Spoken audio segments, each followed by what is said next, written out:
नमस्कार दोस्तों, आप सभी का हमारे इस YouTube चैनल राधा टेल्स में स्वागत है। दोस्तों, आज हम भगवत गीता के 13वें अध्याय के बारे में जानेंगे। जो व्यक्ति शरीर, आत्मा तथा इनसे भी परे परमात्मा के अंतर को समझ लेता है, उसे इस भौतिक जगत से मोक्ष प्राप्त होता है। अर्जुन ने कहा, हे कृष्ण, मैं प्रकृति एवं पुरुष, क्षेत्र एवं क्षेत्रज्ञ तथा ज्ञान एवं ज्ञेय के विषय में जानने का इच्छुक हूँ। श्री भगवान ने कहा, हे कुंती पुत्र, यह शरीर क्षेत्र कहलाता है और इस क्षेत्र को जानने वाला क्षेत्रज्ञ है।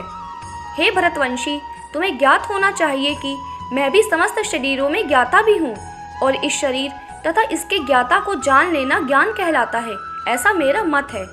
अब तो मुझसे यह सब संक्षेप में सुनो कि कर्म क्षेत्र क्या है, यह किस प्रकार बना है, इसमें क्या परिवर्तन होते हैं, यह कहाँ से उत्पन्न होता है, इस कर्म क्षेत्र को जानने वाला कौन है और इसके क्या प्रभाव हैं।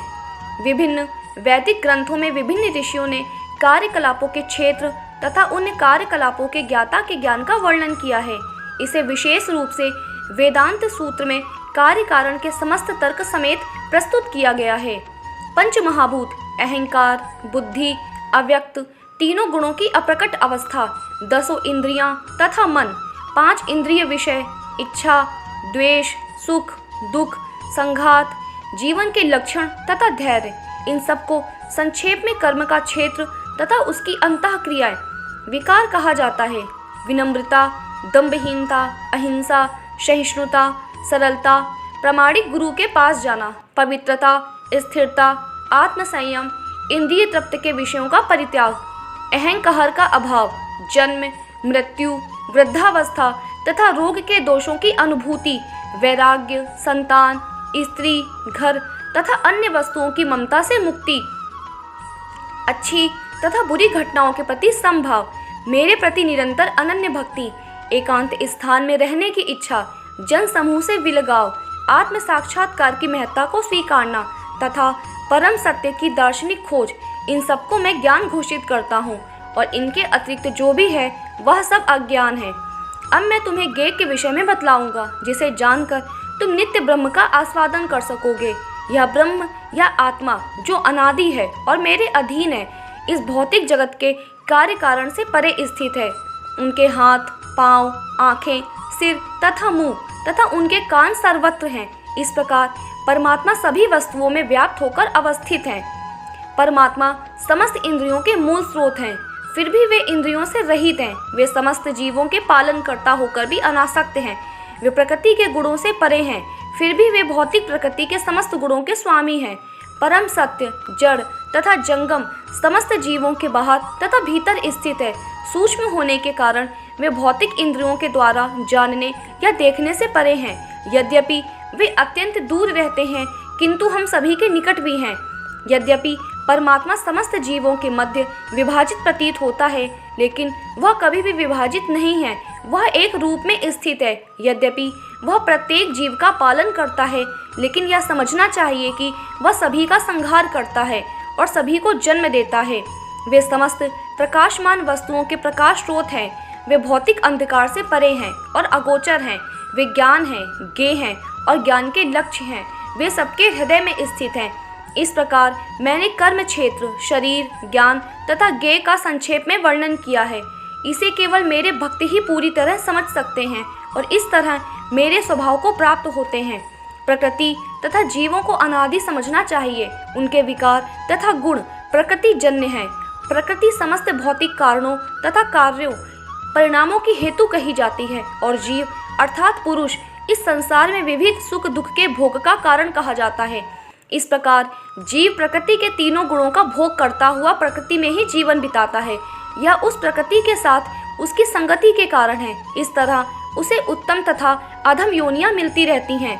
तो भी इस शरीर में एक अन्य दिव्य भोक्ता है जो ईश्वर है, परम स्वामी है और साक्षी तथा अनुमति देने वाले के रूप में विद्यमान है और जो परमात्मा कहलाता है। जो व्यक्ति प्रकृति, जीव तथा प्रकृति के गुणों की अंतःक्रिया से संबंधित इस विचारधारा को समझ लेता है, उसे मुक्ति की प्राप्ति सुनिश्चित है।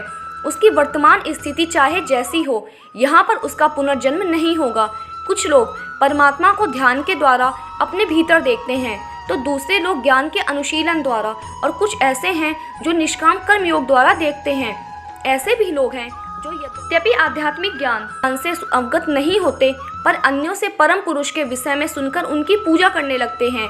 ये लोग भी प्रामाणिक पुरुषों से श्रवण करने की मनोवृत्ति होने के कारण जन्म तथा मृत्यु के पथ को पार कर जाते हैं।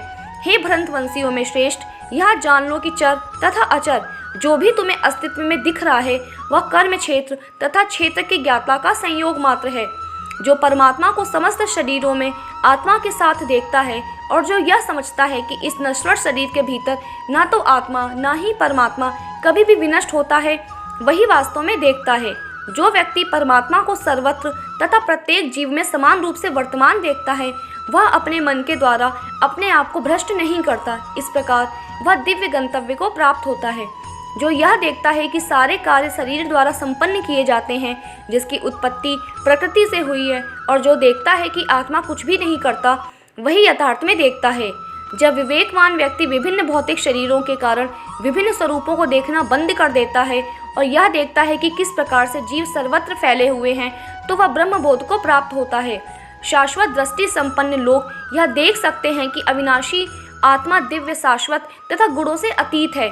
हे अर्जुन, भौतिक शरीर के साथ संपर्क होते हुए भी आत्मा ना तो कुछ करता है और न लिप्त होता है।